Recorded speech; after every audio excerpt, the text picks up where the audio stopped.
బుధుడు మనకి opportunities north direction ruled by మర్కరీ.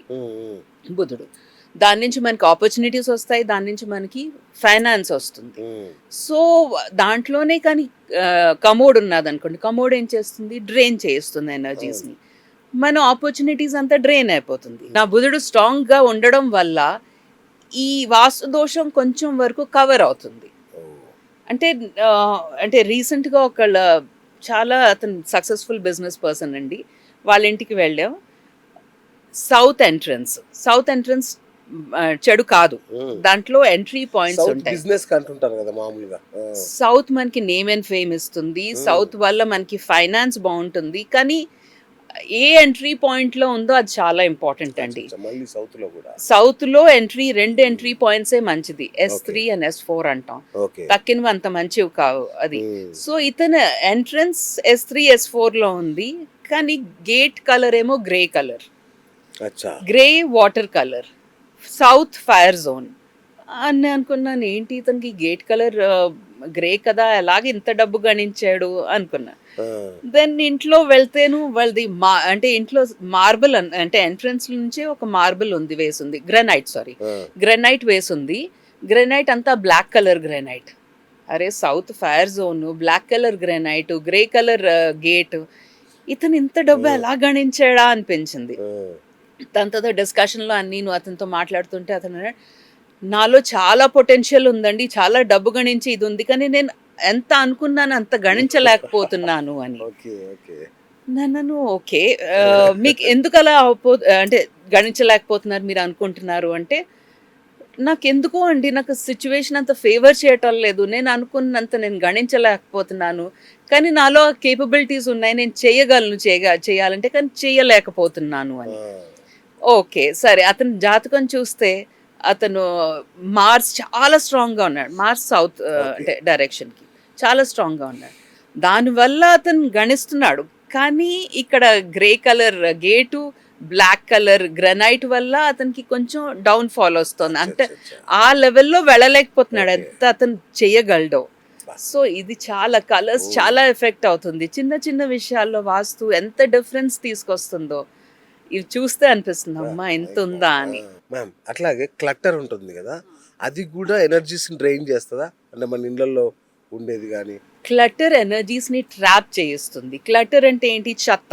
మనం ఎక్కడ చాలా మంది బట్టలని కుప్పల్లా పెట్టేస్తారు, అలాంటివన్నీ ఉంటే అక్కడ ఎనర్జీస్ ట్రాప్ అయిపోతుంది. సపోజ్ పాజిటివ్ జోన్లో సౌత్ ఈస్ట్లో బెడ్రూమ్ ఉందనుకోండి, ఎగ్జాంపుల్ ఇస్తున్నాను. సౌత్ ఈస్ట్ మనకి ఫైనాన్స్ జోన్, అది దాంట్లో వాళ్ళు అంతా ఎక్కడ లేని చెత్త చెదారం అంతా నింపి పెట్టారు. అప్పుడు ఏమవుతుంది, అక్కడ పాజిటివ్ ఎనర్జీస్ బయటికి రాలేదు, అది ట్రాప్ అయిపోతుంది ఆ చెత్త చెదారంలో. సో దాని నుంచి వాళ్ళు ఎంత అంటే వాళ్ళకి ఫైనాన్స్ బ్లాక్ వస్తుంది, వాళ్ళు ప్రాపర్గా గణించలేకపోతారు, ఈ ప్రాబ్లమ్స్ అన్నీ రావడానికి ఛాన్సెస్ ఉన్నాయి. అందుకోసం ఎప్పుడు ఇంటిని ఓవర్ స్టఫ్ చేయకూడదు, ఫర్నిచర్ షోరూమ్ చేయొద్దు. ఇంటిని తక్కువ అంటే ఎంత వరకు అవసరం ఉందో అంతవరకే ఫర్నిచర్ ఉంచి, ఎక్కడ అనవసరమైన క్లటర్ ఉంచకూడదండి.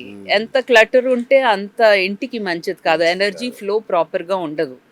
అందుకోసం ఎక్కువ క్లటర్ లేకుండా ఇల్లు ప్రతి టైంకి క్లీన్ చేసుకుంటూ చాలా చాలా తక్కువ ఫర్నిచర్ ఉంచుకుంటే, అంటే ఎంత మనకు అవసరమో అంతే ఫర్నిచర్ ఉంచుకుంటే అది డెఫినెట్గా ఇంటి ఎనర్జీస్కి చాలా మంచిది. ఈ మధ్య ఎంప్లాయీస్లో కానీ ఐటీ ఎంప్లాయీస్ కానీ విపరీతమైన స్ట్రెస్లో ఉన్నారు.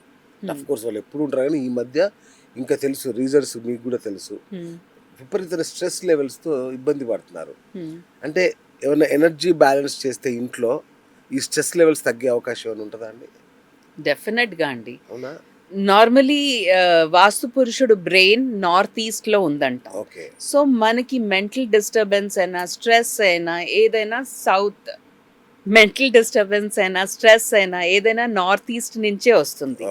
నార్త్ ఈస్ట్లో హెవీ ఫర్నిచర్ పెట్టారనుకోండి, డెఫినెట్లీ స్ట్రెస్ లెవెల్స్ ఇంక్రీజ్ అవుతుంది, వాళ్ళకి క్లారిటీ ఆఫ్ థాట్స్ రావు, వాళ్ళు ప్రాపర్గా అంటే ఏదైనా డిసిషన్ మేక్ చేయలేరు, ఇలాంటి ప్రాబ్లమ్స్ అన్నీ వస్తాయి. అందుకోసం నార్త్ ఈస్ట్ని ఎంత లైట్గా ఉంచితే అంత మంచిది. నార్త్ ఈస్ట్లో రెడ్, ఇంకా ఆరెంజ్, పింక్ కలర్స్ లాంటి కలర్స్ యూస్ చేయకూడదు, అది కూడా స్ట్రెస్కి రీజన్ అవుతుంది.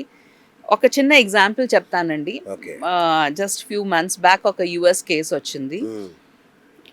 వాళ్ళకి నార్త్ ఈస్ట్లో కిచెన్ ఉంది. ఓకే. యూజువలీ యుఎస్లో అదే ప్రాబ్లం అండి. నార్త్ సైడ్ కిచెన్ ఇస్తారు. నేను తర్వాత ఎక్స్ప్లెయిన్ చేస్తాను దాని ప్రాబ్లమ్స్ ఏం వస్తాయో.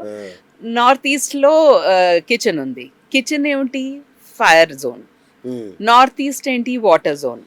సో మన బుర్ర మీద అగ్ని పెడితే ఎంత అంటే ఏ రకమైన టెన్షన్, ఏ రకమైన ప్రాబ్లమ్స్ వస్తాయో అలాంటి ప్రాబ్లమ్స్ ఆ ఇంట్లో ఉన్న వాళ్ళు ఫేస్ చేస్తున్నారు. అతనికి ఎంత మెంటల్ టెన్షన్ అయిపోయిందంటే ఇంకా నేను జాబ్ వద్దు, నేను చెయ్యలేను అన్న పరిస్థితి వచ్చింది. అప్పుడు వాళ్ళు నా దగ్గర వచ్చారు. వాళ్ళకి నార్త్ ఈస్ట్ కిచెన్ అయితే మార్చలేము, కానీ రెమెడియల్ పరంగా వాళ్ళకి కొంచెం తశాంతి చేయడం అయింది. దాని నుంచి ఫీడ్బ్యాక్ వచ్చింది, మొన్ననే వచ్చింది ఏంటంటే కొంచెం అంటే బెటర్గా ఫీల్ అవుతున్నారు అని. సూపర్.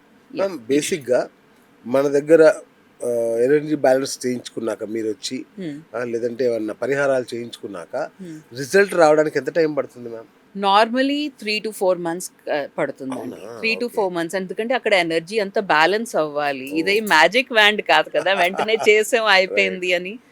కొంచెం టైం పడుతుందండి. ఎనర్జీస్ బ్యాలెన్స్ అయ్యి వాళ్ళకి రిజల్ట్స్ కనబడడానికి అట్లీస్ట్ 3 నుంచి 4 నెలలు పడుతుంది. మీరు అన్నట్టుగా ఇంతకుముందు ఒక మాట చెప్పారు, ఇంట్లో సుందరాకాండ చేయండి అని ఒక మాట అన్నారు. అంటే ఏంటి, ఇంట్లో నిత్యం ఆధ్యాత్మిక సాధన కనుక చేస్తే అంటే ఎనర్జీ లెవెల్స్ కానీ పాజిటివ్ వైబ్స్ కానీ పెరుగుతాయా? ఏమవుతుంది? డెఫినెట్గా. అంటే నేను ఒక ఎగ్జాంపుల్గా సుందరాకాండ్ చెప్పాను. ఏ రిలీజన్ వాళ్ళు వాళ్ళ రిలేటెడ్ ఏదైనా అంటే ప్రేయర్స్ అయినా ఏదైనా పొద్దున్న వేళ 15-20 minutes ప్లే చేసినా పాజిటివ్ వైబ్రేషన్స్ వస్తాయి, పాజిటివ్ ఎనర్జీ స్ప్రెడ్ అవుతుంది. డెఫినెట్ గా అది ఇంటికి చాలా మంచిది. వాళ్ళకి చాలా పీస్ ఆఫ్ మైండ్ వచ్చి వాళ్ళకి ఒక రకమైన ఉత్సాహంగా ఉల్లాసంగా అనిపిస్తుంది రోజల్లా. మనం ఒక ఇల్లు అంటే కోట్ల రూపాయల వ్యవహారం, రైట్? కోట్లు పెట్టి చాలా మంది అయితే ఇది ఎంత ఖర్చు పెడతారో చెప్పలేము. అంత ఖర్చు పెట్టి చేసే ఇంట్లో ఒకవేళ ఈ వాస్తు ఇంబ్యాలెన్సెస్ ఉన్నాయి అనుకోండి, జస్ట్ ఈ ఆధ్యాత్మిక సాధనలు పూజలతో అవి సెట్ అయిపోతాయా? లేదండి. ఒక టెంపరీ రిలీఫ్ మాత్రం వస్తుంది. మనం ఏదైనా యజ్ఞం చేయించుకున్నా, జపాలు చేయించుకున్నా, ఏది చేయించుకున్నా టెంపరీ రిలీఫ్ వస్తుంది. కానీ పర్మనెంట్ సొల్యూషన్ కావాలంటే డెఫినెట్లీ రూట్ కాజ్కి వెళ్ళి అంటే మెయిన్ ప్రాబ్లం ఏంటో అది సాల్వ్ చేయాలి. అంటే ఎక్కడ వాస్తు దోషం ఉందో, ఎక్కడ ఎనర్జీ ఇంబ్యాలెన్స్ ఉందో చూసుకుని అది క్లియర్ చేస్తే డెఫినెట్గా క్లియర్ అయిపోతుంది. Hi friends, thank you for watching this video. ఈ వీడియో కనుక మీకు నచ్చినట్లయితే దయచేసి లైక్ చేయండి, షేర్ చేయండి. ముఖ్యంగా మా ఛానల్ 24/7 న్యూస్ టీవీని సబ్స్క్రైబ్ చేసుకోండి. ఆ తర్వాత మీ విలువైన అభిప్రాయాల్ని, మార్పులు, చేర్పులు, కావాల్సిన వీడియో ఏమన్నా ఉంటే మన వీడియో కింద కామెంట్ సెక్షన్లో కామెంట్ రూపంలో తెలియజేయండి. నమస్కారం, సాయిదంచిక మాట్లాడుతున్నాను. ప్లీజ్ సబ్స్క్రైబ్, షేర్, లైక్ చేయండి 24/7 టీవీ ఛానల్. హాయ్ నమస్తే, నేను మీ Sonia Akula. Please subscribe to 24/7 news TV. Hi అండి, అందరికీ నమస్తే. నేను Mankota Prasad. Please do subscribe 24/7 news TV. Political, entertainment and infotainment updates కోసం like, share, subscribe 24/7 news TV.